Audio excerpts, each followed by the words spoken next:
রাস্তায় ড্রেন খুঁড়তে খুঁড়তে একটা দুটো করে করে পুরো 107টা কঙ্কাল পেয়েছে। কঙ্কালের বয়স 25 থেকে 50 বছর। কাদের এই কঙ্কাল? কে বা এত খুন করেছে? এই গল্পটাতে রয়েছে ভালোবাসা, প্রতিশোধ এবং ন্যায়ের জন্য লড়াইয়ের গল্প। মুভির নাম কাটেরা। সালটা ছিল 1989। নালা তৈরির জন্য শ্রমিকরা মাটি খুঁড়ছিল। মাটি খুঁড়তে খুঁড়তে কোদালে কিছু হাড় কঙ্কাল পেয়েছিল। শ্রমিকরা সঙ্গে সঙ্গে পুলিশ স্টেশনে খবর দিল। গন্ধ শুকে মিডিয়া চলে আসলো, ফরেন্সিক ডিপার্টমেন্টকেও খবর দিল। মাটি খুঁড়ে কঙ্কাল তোলা আরম্ভ করে দিল। চারিদিকে শুধু কঙ্কাল আর কঙ্কাল। রিপোর্ট এসছে, রিপোর্টে ম্যাডাম বলছে 107টা কঙ্কাল পোতা ছিল। ঘটনা দেখায় মাল্লানা কেড়ে, দুজনে দারু খাচ্ছে। কালে গৌড়া বলছে উৎসবে ও যেন আসতে না পারে। এরা কারা, কেন ভিক্ষা করছে, পরে পরিচয় দেব। মাঝি কানের দুল খুলে বলছে আমার সোনার কানের দরকার নেই, শুধু ভালো খবরটা চাই। আর একটা ভাই গ্রামবাসীদের কাছ থেকে কিছু সাহায্য নিল। এই দুটো ভাইয়া কার জন্য যেন অপেক্ষা করছে। একটা গাড়ি আসলো, গাড়ির সামনে ছোট ভাইয়া পড়ল। গাড়ি থেকে এক অফিসার বের হলো। অ্যাক্সিডেন্ট হয়েছে, তার জন্য অফিসার আগে দেখতে যাচ্ছে। এই ভাইয়া বলছে ওটা আমারই লোক, আপনাকে যেতে হবে না, ও ঠিক আছে। এরম কাণ্ড ঘটিয়েছে বলে জজ সাহেব তো রেগে গেল। এই বড় ভাইয়া বলছে 15 বছর হয়ে গেল, নরকের মতো বেঁচে আছি। 3 বছর ধরে ওকে উৎসবে আনতে পারছি না। সেই গ্রামবাসীদের সাহায্য করা টাকা নিয়ে জজ সাহেবকে দিয়ে বলল আপনি আমাকে সাহায্য করুন, ওকে উৎসবে আসতে দিন। জজ সাহেব ফাইল নিল। সাহেব বলছে যার জন্য এত বড় রিস্ক নিলে কে হয় তোমাদের? ভাইয়া বলে আমাদের ভগবান। আদালত থেকে রায় দিল 10 দিনের জন্য গ্রামে যাবে, সাথে থাকবে এক পুলিশ কনস্টেবল। পাশের পুলিশ স্টেশনে প্রতিদিন গিয়ে হাজিরা দিতে হবে। এই ছোট উকিল খবরটা দিতে ঘোড়ার গায়ে সুই ফোটালো, মারল এক লাতি। আর এক বীর বলছে আমি তোকে জেলে একটা তালা লাগাতে বলিনি, যে তালাটা আছে সেটা যেন খুলতে না পারে। ঘটনা পুলিশ স্টেশনে। এই কনস্টেবল বলছে আমি কেন ওর সাথে অত দূরে যাব, আমি কি এখানে একলা পুলিশ? স্যার বলছে কোর্টের অর্ডার, যা বলছে তাই শোনো। কিছু করার নেই, কনস্টেবল তো সাথে যাচ্ছে। কয়েদিটা বাসের ভিতরে বসে আছে বলে বাইরে সবাই দাঁড়িয়ে কন্ডাক্টরকে বলছে ও যদি বাসেতে যায় আমরা কেউ তাহলে বাসেতে উঠবো না। পাবলিক ভয় পাচ্ছে, তাই কনস্টেবল বলছে তুই বাসের ভিতর থেকে বাইরে আয়। মুখটা ভালো করে দেখালো, কে ঠিক চিনতে পারলাম না। গ্রামে যাওয়ার একটাই বাস, কোনো উপায় না থাকায় বাসের মাথায় চেপে দুজনে যাচ্ছে। গাড়ি তো চলছে, কনস্টেবল পেপার পড়ছে, বলছে যমুনা নদীর জল শুকিয়ে যাচ্ছে। ফরেন্সিক রিপোর্ট অনুযায়ী 107টা কঙ্কাল পেয়েছে মাটির তলা থেকে। কনস্টেবল বলে মনে হয় মহামারীর জন্য মারা গিয়েছে। বাস থামলো, সামনে পাথর দেওয়া। বাসের চারিদিকে পাথর ছুঁড়ে মারছে। একজন এসে বলছে হাবুলদারের সাথে এক আসামি ছিল, সে কোথায়? দেখিয়ে দিল বাসের ওপরে, উঠে দেখে কেউ নেই। তারা দুজন কোথায়? নদীর ধার ধরে যাচ্ছে। কনস্টেবল তো রেগে মেগে বলছে কে তুই, কেন তোকে মারতে এসছে? আমি তোর ব্যাপারে কিছুই জানি না, তুই আগে তোর আসল পরিচয় দে, না তো আমি তোর সাথে যাব না। আসামি সে তার আসল পরিচয় বলছে, আমার নাম কাটেরা, গ্রাম ভীমনলি। ঘটনাটা বলছে 15 বছর আগের কথা। ওখানে আমার একটা কামারশালা আছে। সাইকেল চালিয়ে আসছে সাউথের এক হিরো দর্শন। এই যে বাচ্চাটা সেই অফিসারের গাড়ির সামনে পড়েছিল, এখন বড় হয়ে গেছে। এই দাদির ছাগলটা কে মেরে দিয়েছে, দাদি তাই হাই হাই করে কাঁদছে। কাটেরা দেখে ছাগলের গলায় একটা কাস্তে। কাস্তেটা দেখে চিনতে পেরে বলছে এই কাজ করেছে ব্যাংবাপ্পার লোক, ইনি চান্দু। ইশারাতে কি বোঝালো, কাটেরা অস্ত্র নিয়ে নাটকের কারখানায় চলে আসলো। উঁচু গলায় ডাইরেক্টরকে বলছে তুমি এই কলাকারকে কেন নাটকের রোল দাওনি? ইনি হলো সেই যে অফিসারকে অনুরোধ করছিল উৎসবে নিয়ে আসার জন্য। এটা হলো কাটেরার জিজু। জিজু বলছে কি শালাবাবু, উঁচু গলায় তুমি কি বলছিলে? কাটেরা বলছে জিজু যদি এই চান্দুকে একটু নাটকের অভিনয় করতে দিতে তাহলে ওর আত্মাটা শান্তি পেত। চান্দুকে বলছে তুমি কি অভিনয় করবে? চান্দু ইশারায় দেখাচ্ছে হিরণ্যপ্রসাদের রোল। যেটাই এই জিজু করবে। জিজু তো শুনেই রেগে যাচ্ছে, তাই কাটেরা ভয়ে ভয়ে বলছে চল আগে এখান থেকে পালা। রাতে কাটেরার দিদি ভাগ্নিকে নিয়ে এসছে, মাকে বলছে তোমার জামাই বাড়ি থেকে বের করে দিয়েছে, ভাইয়ের সাথে কি ঝামেলা হয়েছে তাই। দিদি বলছে তোর জন্য সব হয়েছে, তুই জিজুর কাছে গিয়ে আগে ক্ষমা চা। কাটেরা জিজুর কাছে এসছে, বলছে আমাদের মধ্যে যা ঝামেলা হয়েছে হয়েছে, তুমি দিদিকে কেন বাড়ি থেকে বের করেছো? পাড়া প্রতিবেশী চারিদিকে বেরিয়েছে, তাই জিজু বলছে ঘরে চলো, যা হবে ঘরে কথা হবে। মহলের ভিতর ঢুকে দেখে দারুর বোতল পুরো সাজানো, চান্দু বসে আছে। জিজু বলছে তোমার দিদি বলেছে ছেলের সামনে দারু খাবে না, তাহলে ছেলে বিগড়ে যাবে। রাজার সৈন্য ঢেড়ি পিটিয়ে বলছে তোমাদের সবার জন্য খুশির খবর, প্রতি বছরের মতো কালকে সকালবেলা তোমরা সবাই রাজাকে খাজনা দিতে যাবে। বোঝো ঠেলা, এটা নাকি খুশির খবর। রাজার দলবল কৃষকদের কাছ থেকে তো খাজনা নিচ্ছে। এখানে ব্যাপারটা একটু বুঝিয়ে দিই। মানে ধরো জমিটা আমার, রাজা সব টাকা পয়সা দিয়েছে, আমি জমিটা চাষ করেছি, হয়তো আমার 14 বস্তা ধান হয়েছে, আমি রাজাকে 10 বস্তা ধান দেবো, বাকি 4 বস্তা ধান আমার। জমিদারের প্রজারা তো কৃষকদের কাছ থেকে ধান নিচ্ছে। এবারে এই দাদুর ধান কম চাষ হয়েছে, তাই বলছে এবারে ধান আমি কম দেব। তখনই বাতাসে বন্দুক ফায়ার করে হাজির হলো জগপতি বাবু, মানে জমিদার। জমিদার চেয়ারে বসেছে, দাদু জমিদারের পা ধরে বলছে আমি 10 বস্তা ধান দিতে পারবো না, 5 বস্তা দেব বলে কান্না করছে, চোখের জল জুতোতে পড়েছে। জমিদার দাদুর কাঁধে পা দিল, দাদু গামছা দিয়ে চোখের জলটা মুছে দিল। জমিদার বলছে ঠিক আছে, তুই তাহলে 1 বিঘাতে 5 বস্তা ধান দিবি। সবাই তো মাথা তুলে খুশি হলো, আর বাকিরা 1 বিঘাতে 12 বস্তা করে ধান দেবে। গ্রামবাসীরা বলছে মালিক, ওনার সাজা আমাদের কেন দিচ্ছ? জমিদার বলছে এই বুড়ো সেখান থেকে খুব কথা বলছে, আর তোরা সবাই চুপ করে আছিস, তার মানে তোরা সবাই একসাথে মিলে আছিস। জমিদার আদেশ দিয়ে গেল 1 বিঘাতে 12 বস্তা ধান দিতে হবে, যে না দিতে পারবে তার তাহলে আর কাজ করতে হবে না। আরও একটা মহল দেখালো, এখানে আমাদের হিরোইন থাকে প্রভাবতী, এটা প্রভার বাবা, এটা প্রভার ভাই। কেন চান করছে? গরুকে খাবার দিতে গিয়েছিল, শ্রমিকের ছায়া ওনার গায়েতে গিয়ে পড়েছে, তাই জন্য উনি চান করছে। এদিকে প্রভা কলেজে যাওয়ার আগে একটু অন্য ক্লাস করতে এসছে। কাটেরার গলায় কাটারি ধরে বলছে গলা কেটে দেবো নাকি তুই আমার গলায় মঙ্গলসূত্র পরাবি? কাটেরা মানা করছে, বলছে তোরা ব্রাহ্মণ আর আমরা নিচু জাত। ঘটনা আসলো জমিদারের বাড়ি, কৃষকদের কাছে চাল বিক্রি করছে। এই লোক বলছে সরকার কৃষকদের বিনামূল্যে চাল দিচ্ছে, আর আপনি সেই চাল কৃষকদের কাছে বিক্রি করছেন, জানতে পারলে ঝামেলা হবে। জমিদার বলছে আমি মুখ বন্ধ করি না, সোজা গলা কেটে দিই। প্রভা ওর বাবাকে বলছে সরকার থেকে কৃষকদের জন্য বিনামূল্যে চাল দিচ্ছে, সেই চাল তোমরা কৃষকদের কাছে বিক্রি করছো। পিতা বলছে কৃষকরা আমাদের পায়ের জুতো, আমাদের চলতে গেলে ওদের মারাতে হবে। কাটেরা নদীতে স্নান করছে, প্রভা আসলো, সরকার থেকে কৃষকদের জন্য বিনামূল্যে চাল দিচ্ছে, সেই চাল জমিদার কৃষকদের কাছে বিক্রি করছে। কাটেরা বলছে আমাদের গ্রামে বড় লোকেরা আছে, ওরা বুঝবে। প্রভা বলছে আমি ভেবেছিলাম তুই জমিদারের গোলামি করবি না, তুই হয়তো আমার কথাটা বুঝবি, কিন্তু না, তুইও জমিদারের গোলামি করবি। কাটেরা জিজুর কাছে শুনছে জমিদার আমাদের কি চাল দিচ্ছে। জিজু বলে হ্যাঁ, এই দেখ টিপছাপ দিয়ে চাল নিয়ে এসছি। তার মানে প্রভা ঠিক কথা বলেছে। এই কুলাঙ্গার বলছে বাবা কৃষকদের মারতে চায় আর মেয়ে কৃষকদের বাঁচাতে চায়। মেয়ের যা চেহারা দেখলে আমার কেমন হয়। বোতলটা গালে ঢালবে, কাটে বোতলটা ধরেছে, বলছে পুরুষ তো সে যে মেয়েদের সম্মান দেয়। এই মারা বলছে কাজ ফাঁকি দিয়ে কোথায় যাচ্ছিস? দিদি বলছে বাচ্চাটা ঘুমাচ্ছিল, ঘুম থেকে উঠেছে, ওর খিদে পেয়েছে, একটু দুধ খাইয়ে চলে আসবো। মারা বলছে কি তুই দুধ খাওয়াবি? তোর তো কত দেরি করে বাচ্চা হয়েছে, সামনে তুই দুধ খাওয়া। বিচার হবে জমিদারের মহলে।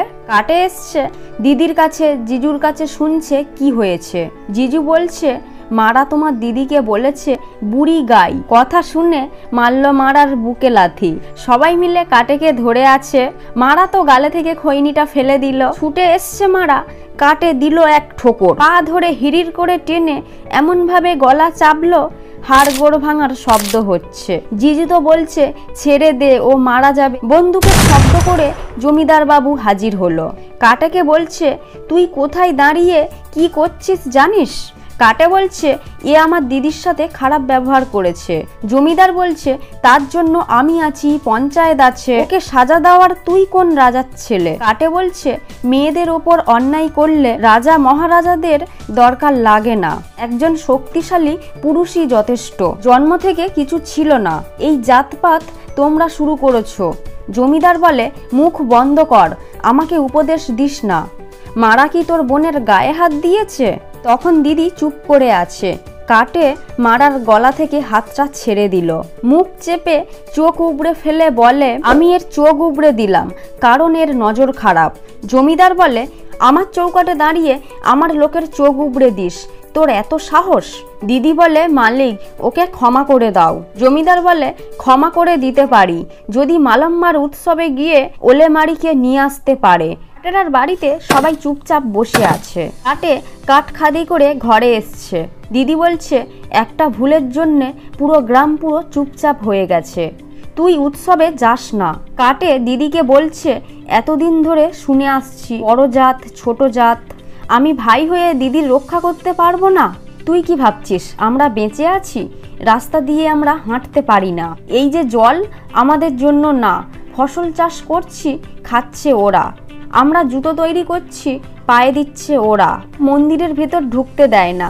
যদি ভগবানকে সব বলে দিই, এটা দিদি ঠিক সময় ওলেমারিকে আমাদের গ্রামে নিয়ে আসার। আরেকজন বীরপুরুষ তরোয়াল দিয়ে কলা গাছ কাটছে।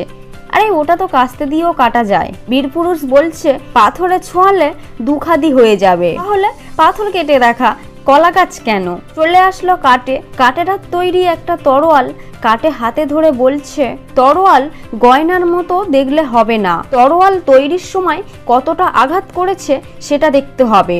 বললে এক কোপে বেঙ্গালুরুর তরোয়াল দুখাদি করে দিল। কালে গৌড়া বলছে এরকম তরোয়াল পেলে আমার লোকেরা তো রাক্ষস হয়ে যাবে, এখনো 3 দিন সময় আছে, তুই কোথায় গিয়ে লুকা, আমি দেখছি ওই জমিদার আর ওর লোকেদের কুপিয়ে সব মেরে দেব। কাটে বলছে যে মৃত্যুর সাথে লড়াই করে তার মৃত্যু দেখলে ভয় লাগে না। বর্তমানে কনস্টেবল বলছে তোকে একজন বলেছে ওলেমারিকে নিজের গ্রামে নিয়ে আসতে, আর একজন বলেছে যেন ওলেমারিকে নিয়ে না যেতে পারে। ওলেমারি মানে কি? এই ওলেমারি উৎসবটা 3 বছর পর পর হয়।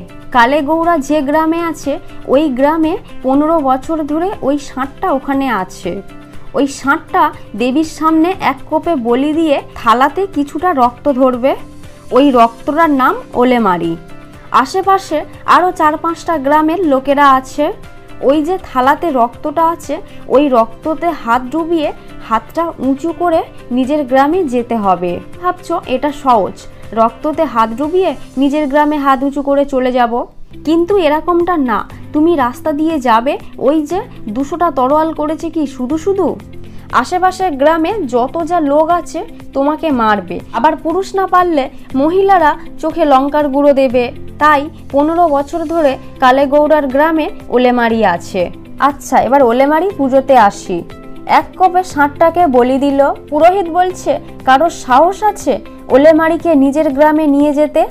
সবাই তো মাথা নিচু করে আছে, হাত তুলেছে কাটেরা। দেবী মায়ের কাছে নমস্কার করে রক্তর থালাতে হাত ডুবালো। কালে গৌড়া বলছে আমি বাড়ি যাওয়ার আগে যেন খবর শুনি ওর মৃত্যু হয়ে গেছে। এ বলছে হ্যাঁ ভাই। কাটে হাত উঁচু করে বলছে আমি ওলেমারিকে আমার গ্রামে নিয়ে যাব। সবাই তো অস্ত্র নিয়ে ইয়া ইয়া করছে। কাটে ছুটে গ্রাম থেকে বেরিয়ে গেল। ফোন এসছে, গ্রাম থেকে বেরিয়ে গেছে ভাই। এই চাচা বলে আমার গ্রামে আসতে দে। চারিদিক থেকে কাঠের গায়ে দড়ি ছুঁড়ে বেঁধে ফেললো। কাঠের গায়ে এত শক্তি, দড়ি টেনে সবাইকে এদিক ওদিক ফেলে দিল। ফোন এসছে মালিক কাঠেরা গ্রাম থেকে বেরিয়ে গেছে। কাঠেরা ছুটছে, মুরগিও কক কক করে ছুটছে। আবার ইনি বলছে কাঠের জন্য আমি শিকারি রেখে এসছি। ওপর থেকে চট পড়লো, কাঠেকে চাপা দিল। সবাই তো গালে দা নিয়ে শুয়ে পড়ে চটের ভিতর ঢুকলো। চটের ভিতর মারামারি করে চট ছিঁড়ে বের হলো।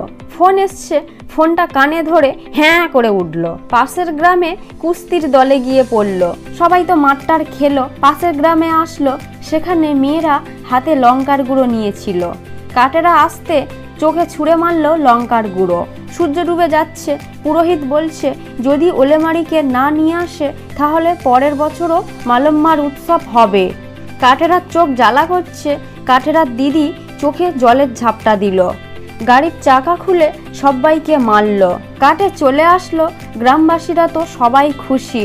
কাটে হাতটা নিয়ে দেবীর সামনে ছাপ দিল। আবার বর্তমানে কাটে বলছে বৃষ্টি হলো, ফসল হলো, পুরো গ্রাম শান্তি। কাটে তো জিতে গেল, তাই জমিদার রাগে লাল হয়েছিল। প্রভা আসলো পেপার নিয়ে।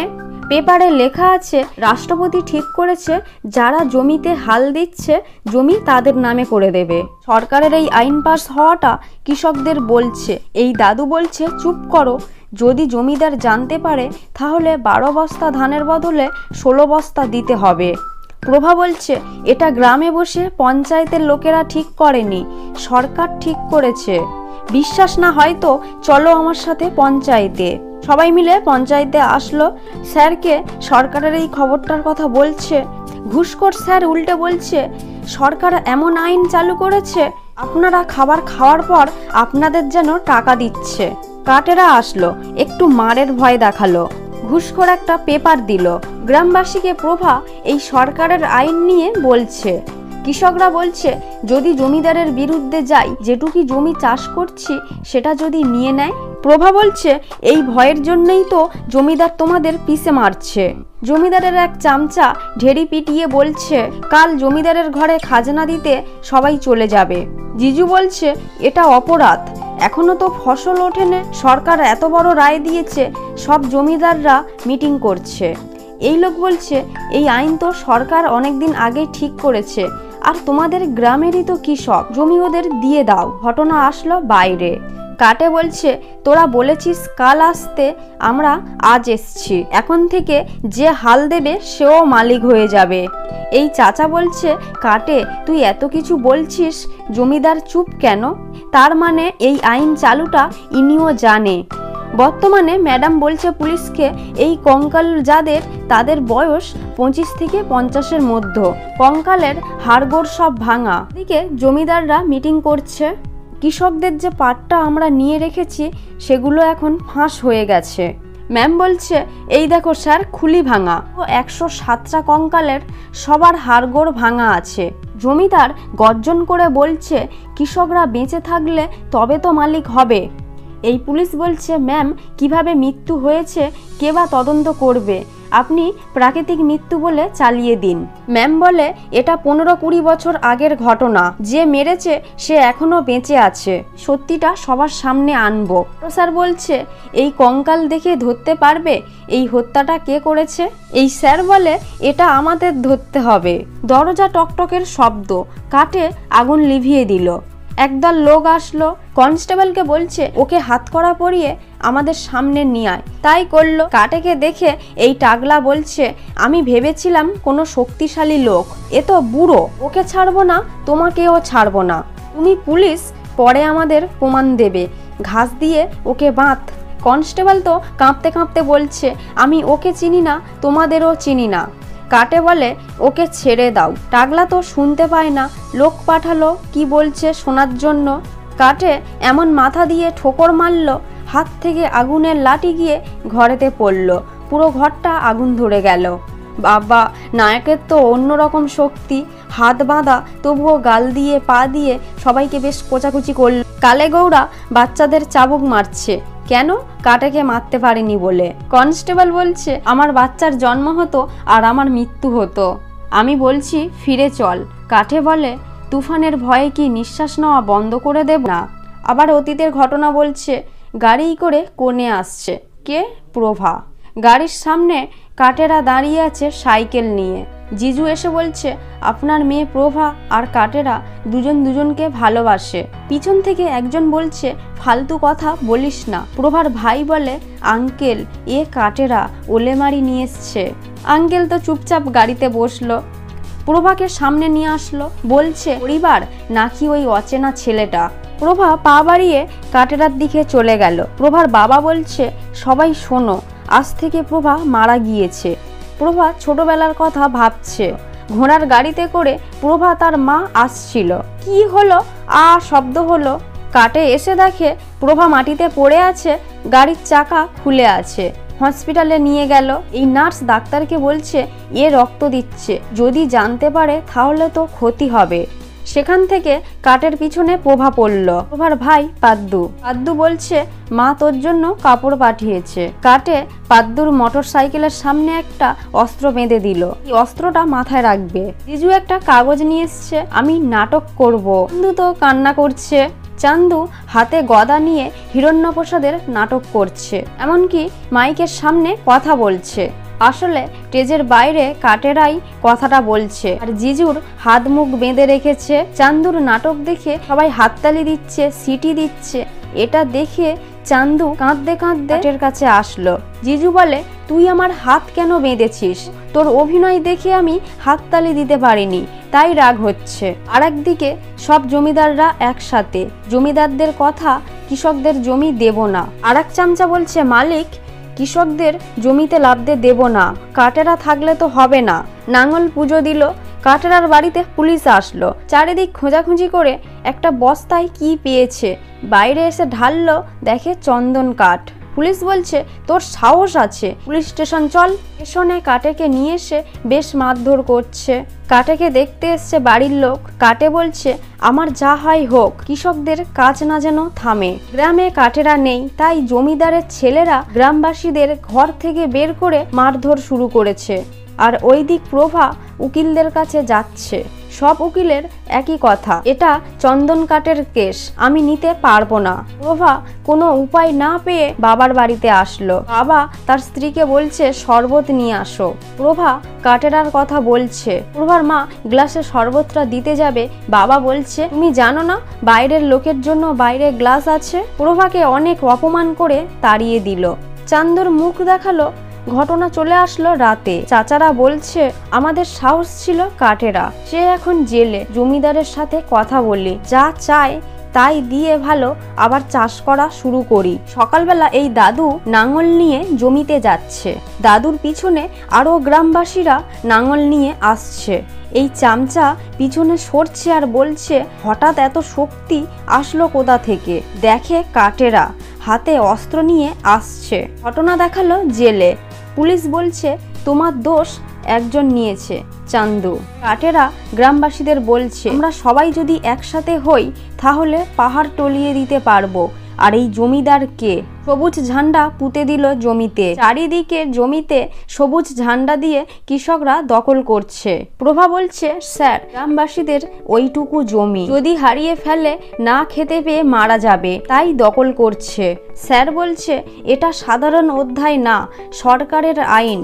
পরের সপ্তাহে বড় অফিসার আসবে, যাদের যাদের জমির কাগজ আছে দেবে, জমি তোমাদের নামে করে দেবে। ঘুষখোর সঙ্গে সঙ্গে কথা লাগিয়ে দিল জমিদারের কানে। কাটেরার বিয়ে, তাই নেমন্তন্ন করতে এসছে। আর এক ভাই তার দাদাকে বলছে ভাইয়া কাজ এসছে কাজ। ভাইয়া মাটির উঁচুতে বসেছিল। আজকের কাটেরা আর প্রভার বিয়ে। প্রভাকে বিয়ের নিয়ম পালন করছে। কাটেরাকেও ডাকছে। কাটে বিড়ি খাবে তাই বাইরে যাচ্ছে। ছোট ভাই বিড়ি নিয়ে এলো। কাটে বলে শুধু বিড়ি দেশলাই। তখন আসছিল ব্যাঙ্গাপ্পা, দেশলাই দিল। ছোট ভাই সাইকেলের পিছনের বস্তা থেকে একটা কাস্তে বের করে বলে তুমি বাইরে থেকে কেন নিয়েছো? ব্যাঙ্গাপ্পা বলছে তোমার বিয়ে, তুমি ব্যস্ত আছো, ফসল কাটার জন্য আমি বাইরে থেকে নিয়েছি। জিজু এসছে। কাটেরা বলছে এটা কি ফসল কাটার সময়? জিজু বলছে তুই কি যে বলিস, এখনো তো বীজ তৈরি হয়নি। আর সেই র্যাঙ্গাপ্পাকে ধরল, সাইকেলের ঋণের ভিতরে হাত দিয়ে দিল। আ করে চিৎকার করছে আর সত্যি কথা বলছে। ওরা বাইরে থেকে এসছে কুয়া খোলার জন্য। যে কৃষকরা জমির কাগজ দেবে তাদের এই ওপর থেকে কুয়াতে ফেলে দেবে, আর এই কাজটা করবে আজ রাতে। ওদিকে ল্যাবেতে তেলের শব্দ হচ্ছে, কঙ্কালের গায়ে তেল দিচ্ছে জ্বালানোর জন্য। ম্যাডাম শব্দ পেয়ে বন্দুক ধরে চোরকে ধরল সেই ছোট পুলিশ ম্যাডামকে কুয়ার ঘটনা বলছে। কুয়াতে দেবীর পূজা করছে, একটা শোরকে সবাই মিলে তাড়া দিয়ে বলি দিল। ওপর থেকে চামচা পড়ল। এই প্রধান বলছে কাটেরা। জমিদার বলেছে সবাইকে মাথা কেটে এই কুয়াতে ফেলে দিতে। হাতাহাতি হওয়ার আগে দুই দল একটু মুখোমুখি যুদ্ধ হলো। তারপর হাতাহাতি শুরু হবে। ইয়া বলে ছুটে আসলো। কাটে তো গালে অস্ত্র রেখে ঘুঁটি বেঁধে কাটাকাটি শুরু করলো। কাটের হাতে অস্ত্র, শুধু খালি কোচাকুচি চলছে। একজন এসে কাটের চোখে কোপ দিল। কাটে তো মাটিতে পড়ে গেল। বলছে কুয়া বেয়ে ওপরে উঠতে। ভাবছে যদি কুয়া বেয়ে ওপরে ওঠে তাহলে গ্রামে চলে যাবে, আর গ্রামে গেলে গ্রামবাসীদের ওপর হামলা করবে। সেটা ভেবেই চোখ খুলল। অস্ত্র নিয়ে আবার কাটাকাটি শুরু। যাকে পাচ্ছে তাকে কুপাচ্ছে। আর একজন কুয়া বেয়ে ওপরে উঠছে। কাটে একটা অস্ত্র ছুঁড়ে মাথা কেটে দিল, সবাইকে মেরে দিল। সকালবেলা কাটে বাড়িতে এসছে, দেখছে বাড়ির সামনে লোকজন ভর্তি। ঘরে আসতে দেখে প্রভা মেঝেতে শুয়ে, সারা গায়ে রক্ত। কাটের দিদি এসে বলছে প্রভা আমাদের ছেড়ে চলে গেছে। কাটে প্রভাকে কনের সাজে সাজালো, মঙ্গলসূত্র পরিয়ে বিয়ে করলো। তারপর দাহ করার জন্য নিয়ে গেল। প্রভাকে জড়িয়ে ধরে কাটে আগের কথা ভাবছে। সন্ধে হয়ে গেল, চিতার আগুন দাউ দাউ করে জ্বলছে। এদিকে জমিদার তো মনের আনন্দেই বিছানায় ঘুমাচ্ছে। কাটে জমিদারের ঘরে গেল, বন্দুক নিয়ে গুলি করলো। জমিদারের সোজা হাত কেটে পেটে ছুরি গিঁতে দিল। দরজার বাইরে তো পুলিশ দাঁড়িয়েছিল। পুলিশ আসলো, কাটেকে ধরলো। বর্তমানে কনস্টেবল কাটের আর পা ধরে বলছে আপনি গ্রামবাসীদের পাশে দাঁড়িয়ে যা করেছেন আপনার তো পূজা করা উচিত। চলো আমার সাথে গ্রামে। এবেতে ম্যাম বলছে তাহলে তুমি রাক্ষসদের জন্য কাজ করছো। ছোট পুলিশ বলে কাটে আমার জীবন বাঁচিয়েছে। কাটে বলেছে জীবন শুরু করার আগে শেষ করে দিচ্ছিস, যা এখান থেকে তুই চলে যা। আপনি 107টা কঙ্কাল পেয়েছেন এটা আমি জানতাম না। ওই লোক উত্তর দিশা থেকে এসছিল। মোট 108 জন ছিল, আর ওই 8 নম্বরটা আমি। ম্যাম পুলিশকে রিপোর্ট দিয়ে বলছে প্রাকৃতিক দুর্যোগে মৃত্যু, এই নাও রিপোর্ট। পুলিশ তো কোলগেটের হাসি দিয়ে বলে আমি প্রথমেই বলেছিলাম এটা প্রাকৃতিক মৃত্যু, ইয়েস। ছোট পুলিশ চলে যাওয়ার সময় ম্যামের কাছে হাত জোড়ো করলো। ম্যাম মাথা নাড়ল। কাটে 15 বছর পর গ্রামে আসলো। গ্রামবাসীরা কাটেকে দেখে খুশিতে কান্না শুরু করলো। ভাগ্নিটাও এখন বড় হয়ে গেছে। ফটোতে প্রভাকে দেখলো। জিজু বলছে জমিদার নেই, তুই নেই, কালে গৌড়া আমাদের জীবন পুরো নরক বানিয়ে রেখেছে। কালে গৌড়ার থেকে জমিদার অনেক ভালো ছিল। উৎসব তো আবার শুরু হলো 15 বছর পর। কালে গৌড়া চামচাদের বুঝিয়ে দিল কাটেকে মারার জন্য। পুরোহিত ষাঁড়কে আনার কথা বলছে। ষাঁড়কে ধরতে গেছে, ষাঁড় মারলো সবাইকে লাথি। আসলো, ষাঁড়ের গায়ে একটু হাত বোলালো, ষাঁড় শান্ত হয়ে গেল। কালে গৌড়া কাটেকে বলছে পুরো বুড়ো হয়ে গেছিস। কাটে বলে বুড়ো শরীর হয়েছে, আত্মা না। তুই তো জানিস আত্মা কি করতে পারে। দেবী মায়ের গয়না আনতে বলল। গয়না নিয়ে প্রভার ভাই এসছে। কাটেকে বলছে কেমন আছো। কাটে বলে আগের মতো। মনে হয় তুমি বদলে গিয়েছো। পাদ্দু বলে বদলাতে তো হবে। কাটে একটা ছুরি বের করে বলে এতটাও না।